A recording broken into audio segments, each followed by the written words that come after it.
ఒక పేరెంట్గా మనం పిల్లలకి చాలా అవసరం. అది ఏ విధంగా అంటే ప్రతి విషయంలోనూ.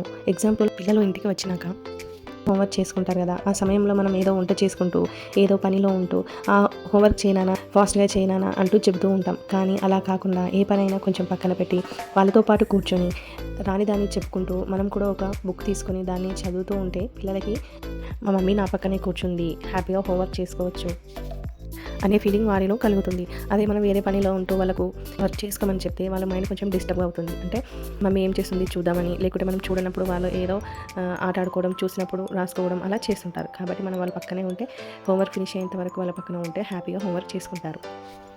పిల్లలు చదువుకునేటప్పుడు మనం స్నేహితులతో కానీ, ఇంట్లో ఎవరైనా చుట్టాలు ఉన్నప్పుడు వారితో గట్టిగా మాట్లాడుకోకూడదు.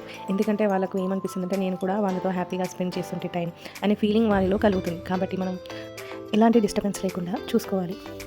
ఇంట్లో ఇద్దరు పిల్లలు ఉన్నప్పుడు ఒక చదువుకోవడం, ఒక టీవీ చూడడం లాంటివి చేస్తుంటే వాళ్ళకి మైండ్ అనేది డైవర్ట్ అవుతుంది. కాబట్టి ఇద్దరిని ఒకేసారి వర్క్ చేసుకోమనడం, ఒకేసారి ఆడుకోమనడం అలాంటివి చేస్తే వాళ్ళిద్దరూ కలిసి మెలిసి ఆడుకోవడం, వర్క్ చేసుకోవడం చేస్తుంటారు. అలాగే పిల్లలు వర్క్ చేసుకున్నప్పుడు వాళ్ళ ముందు ఏదైనా మనం తినడం కానీ, రాస్తూ ఉన్న టైంలో వాళ్ళకి తినడానికి ఏదన్నా ఇవ్వడం లాంటివి చేయకూడదు. ఎందుకంటే మనం తింటున్న వాళ్ళ మైండ్ డిస్టర్బ్ అవుతుంది. ఇంకోటి తినుకుంటూ రాయడం వల్ల వాళ్ళ యొక్క కాన్సన్ట్రేషన్ అనేది మిస్ అవుతుంది. కాబట్టి పిల్లలకి దాదాపు మనము వర్క్ చేసుకునేటప్పుడు ఫుడ్ అనేది అవాయిడ్ చేయాలి. ఒక పేరెంట్ వాళ్ళ బాబుని స్కూల్ అయిపోయాక రోజు ట్యూషన్కి పంపిస్తుంది. అయితే ఒకరోజు బాబు ఉన్నట్టుండి ట్యూషన్ అయిపోకముందే వచ్చేసాడనమాట.